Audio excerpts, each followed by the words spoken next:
Okay, in this tutorial I will again continue the modeling of this portal because I have very less time to explain as I having the trial version of Bandicam, which is a screen recording software. So sorry for this inconvenience. Let's see how I merge this older surface. Means currently we have drawn these two things. Please do not see this area because I have already drawn this. In this tutorial I am telling you how I approach to draw this model to save my time. Save my time. Okay, you can see I have used the merge tool. How? When you select both of these surfaces, the merge tool gets highlighted. Select the merge tool. It is asking you to select which area you want to keep in both of the plane. Flip it. Okay, see the preview. Okay, this is what I did. Click OK.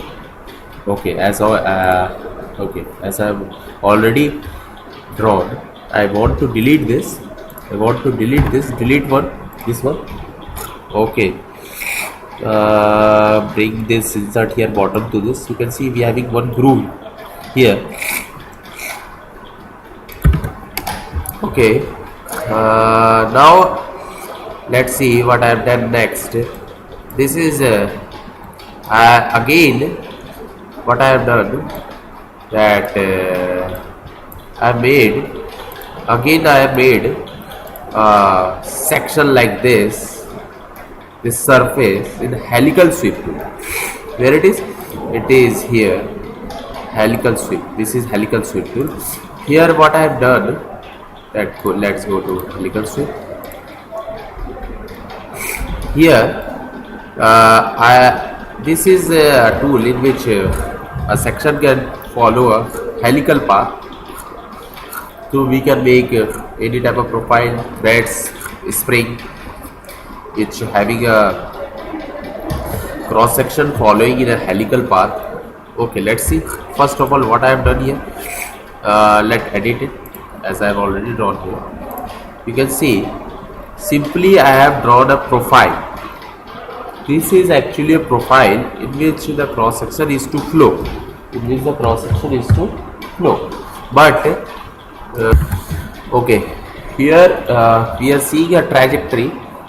This is simply a profile to which a cross section will follow. You can see this is simply a profile. I'm dragging it to show you very clearly. You can see this is simply a profile. Okay, which I have drawn here. Okay, let's do the Control Z. Okay, I have drawn here for what? Whatever the section we will draw, it will draw here, and it starts moving in helical path from this point.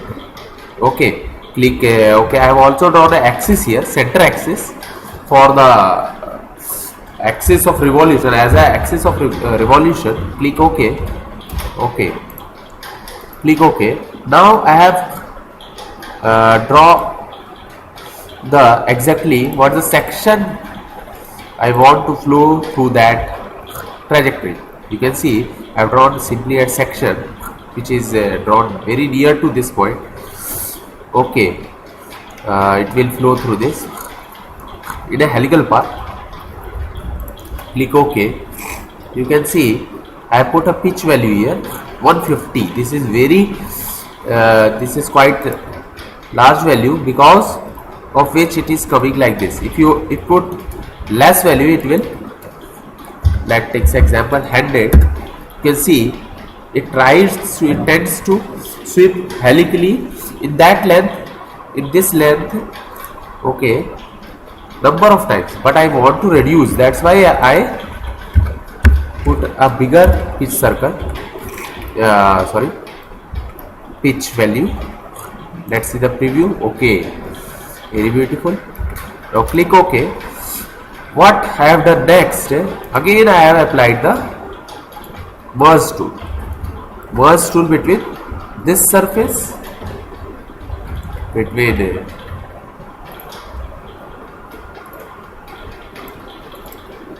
can see merge tool between this surface and this surface. How we can see, let drag it. Okay, let drag it.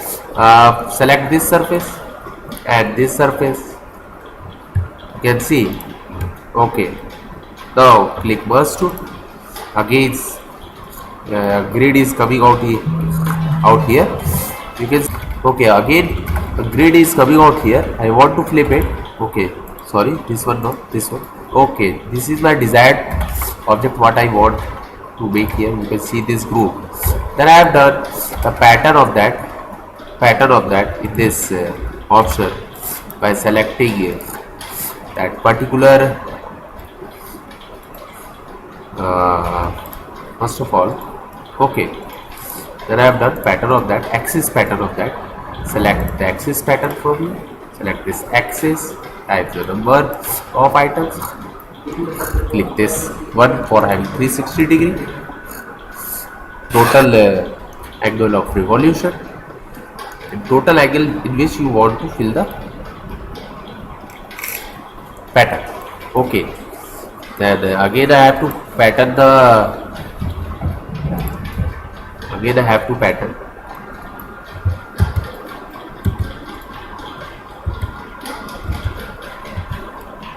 then again I have to pattern the merge also.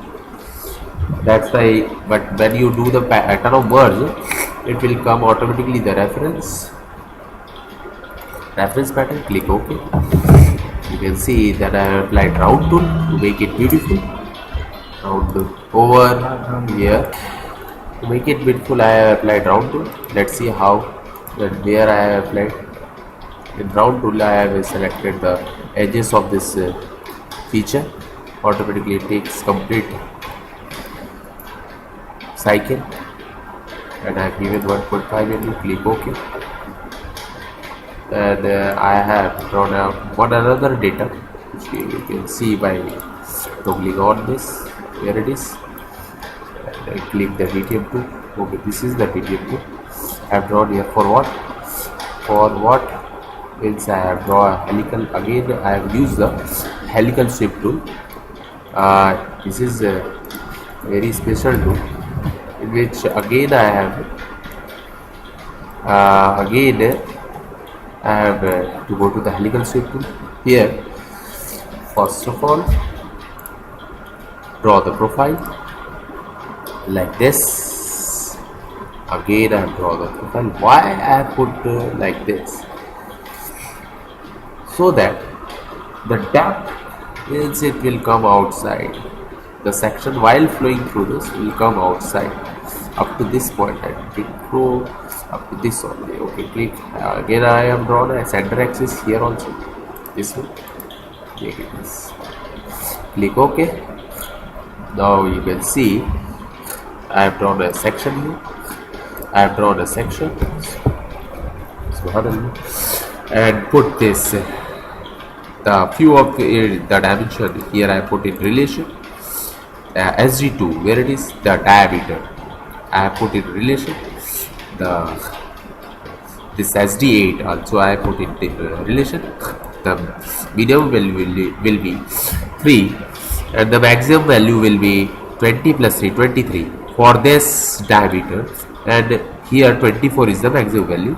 Here is 4. Okay, this is SD8. Click OK. It's while flowing through this. Okay, here I put all the values in relation. While flowing this trajectory, the dimension get increased. Okay, this is why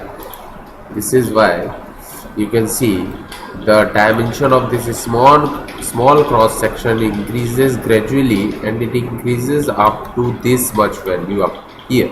It is going out. You can see that according to trajectory it is going out. That's why when I am seeing here, you can see when I apply the merge tool, it comes like this because the section is coming out gradually at this point particularly. This is the reason. Then simply I applied round, then thicken, then round, and I have completed this board. Thank you for watching me and giving you a precious time.